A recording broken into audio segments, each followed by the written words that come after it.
नमस्कार दोस्तों। वो कहते हैं ना, हमारी बेरोजगारी का आलम तुम क्या जानो सीएम साहब, हमारी बेरोजगारी का आलम तुम क्या जानो सीएम साहब। हम जिस कब्रिस्तान से गुजरते हैं उससे मुर्दे उठकर पूछते हैं भाई जॉब लगी क्या। नमस्कार दोस्तों, एक बार फिर से आपका हार्दिक स्वागत है आपके अपने YouTube channel GK by Pradeep sir पर। और प्यारे बच्चों, आज जैसे हम हर डेली है ना एक न्यूज़पेपर पढ़ते हैं, तो न्यूज़पेपर में ना हमेशा यही खबर आ रही है कि जैसे दैनिक सवेरा न्यूज़पेपर का आपने इंटरव्यू सुना होगा, और उस इंटरव्यू में ना डेली एक यही अपडेट आती है कि एचएसएससी के जो चेयरमैन साहब है उनसे इंटरव्यू लिया गया है, और बाद में ना वो खबर है ना 99% तक आज तक है झूठी निकली है। पीछे प्यारे बच्चों ये भी कहा गया था, आपने ये देखा होगा कि जो हरियाणा पुलिस का एग्जाम है ना जो तय तारीख पर होगा उसका जल्द ही शेड्यूल जारी कर दिया जाएगा। यानी जो अभी आने वाली 27 और 28 तारीख को है उनकी पीएसटी और पीएमटी से पहले क्या होगा, एग्जाम होगा। प्यारे बच्चों वो खबर फेक निकली थी ना, कितने बच्चों का दिल टूटा है। अगर इन न्यूज़पेपर वालों को अगर ये पता नहीं कैसा इंटरव्यू दिखाते हैं, मेरे को तो इस बात का बिल्कुल भी पता नहीं है। और पीछे प्यारे बच्चों वो भी हुआ था ना, आईपीसी और सीआरपीसी वाला भी मुद्दा उठा था ना, बता दिया इंटरव्यू में कहा गया है। तो अगर इनको इंटरव्यू लेना है ना तो क्लियर कट इंटरव्यू लिया जाए ना कि आईपीसी और सीआरपीसी क्या हरियाणा पुलिस में 25 की आएगी। बच्चों ने कितना टाइम खराब किया आईपीसी और सीआरपीसी के पीछे, एक भी क्वेश्चन नहीं आया। अब अगर आ जाता टीचर का, मतलब न्यूज़पेपर के हिसाब से टीचर का पढ़ाने का एक, क्योंकि जो टीचर बच्चों के बारे में सोचेगा तो वो चीजें पढ़ाएगा, ठीक है। आए ना आए वो टीचर के हाथ में नहीं होता, सभी टीचरों ने पढ़ाया भी नहीं आया, तो नहीं आए तो बच्चों का टाइम तो खराब हो गया ना। तो मैं दैनिक सवेरा जो न्यूज़पेपर है उसके एडिटर से यही कहना चाहता हूं, भाई साहब है क्यों बच्चों के भावनाओं से खेल रहे हो। अगर आपको इंटरव्यू लेना ना क्लियर कट बातें पूछा करो। क्या ये चीजें हरियाणा पुलिस के एग्जाम में होगी? अभी ये कहा जा रहा है कि हरियाणा पुलिस का जो फॉर्म है ना वो रीओपन होगा। हद हो गई यार। अब मतलब 5-5 हजार 3 साल से भर्ती लटक रही है। ये पद अगर या 15,000 पद किए तो नहीं। पिछले साल मनोहर लाल खट्टर जी का बयान आया था हर साल 5,000 हरियाणा पुलिस की भर्ती होगी। तो प्यारे बच्चों पोस्टें 15,000 क्यों नहीं की गई? और अब अगर रीओपन हो गया तो उन बच्चों का क्या होगा जो इतने टाइम से तैयारी कर रहे थे। जो नए बच्चे हैं हो सकता है उनका लाभ हो जाए, उनका मतलब ग्रेजुएशन जुड़ जाए, उनको 2-3 नंबर एक्स्ट्रा मिल जाए, लेकिन पुरानों का क्या होगा जिन्होंने, इनको क्या पता है एचएसएससी वालों को कि रात को जाग कर सारी रात सुबह का खाना रात को खा रहे हैं, रात का सुबह को खा रहे हैं, पता नहीं कहां से कोर्स ले रहे हैं, किस इंस्टीट्यूट से पढ़ रहे हैं, और उनका दर्द इनको पता नहीं है। जो ये एग्जाम सेटअप करने वाले होते हैं ना, इनको तो एक ही बात कहनी है कि फॉर्म रीओपन होगा। और कितने बच्चों का सपना टूटता है, हजारों की संख्या में मैसेज आते हैं मेरे पास, सर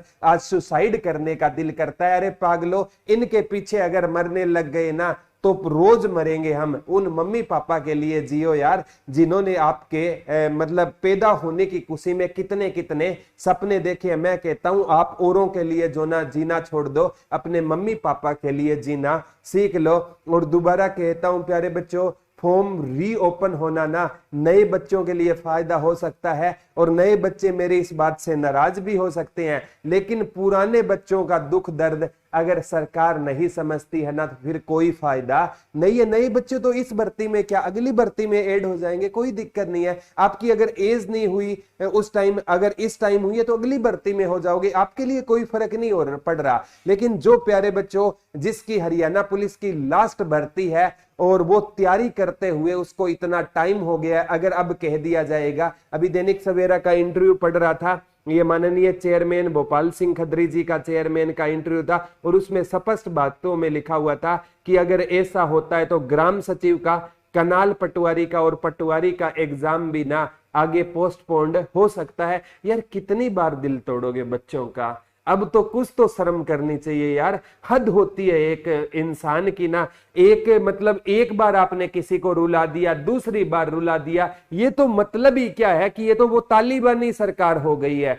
हर कल जैसे करनाल में किसानों के साथ हुआ, कितने किसानों पर वो जनरल डायर जैसा जलियांवाला बाग हत्याकांड के बाद दूसरा हत्याकांड कल करनाल में हुआ।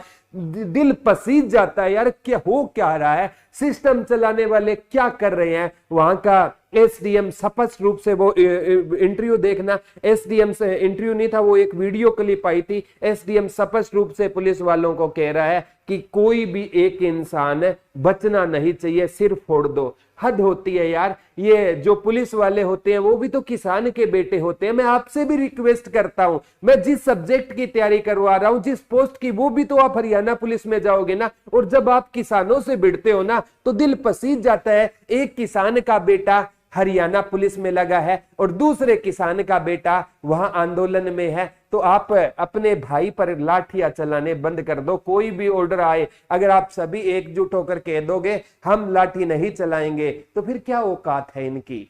ठीक है, तो आपसे यही रिक्वेस्ट करना चाहता हूं कि किसान का आज, अगर हो सकता है आज इस वीडियो को डिसलाइक करने वाले भी आए, सर किसान के बारे में आप बोलते हो, बोलूंगा, किसान का बेटा हूं। ये रोटियां गूगल से डाउनलोड नहीं होगी, और फॉर्म का रीओपन होना अगर होता है ना तो सख्त शब्दों में निंदा रहेगी। और इसके लिए प्यारे बच्चों अगर कुछ भी करना पड़े तो हम करेंगे, क्योंकि बच्चे जब दुखी होते हैं ना, उस रात एक टीचर को एज ए टीचर तो नींद नहीं आती।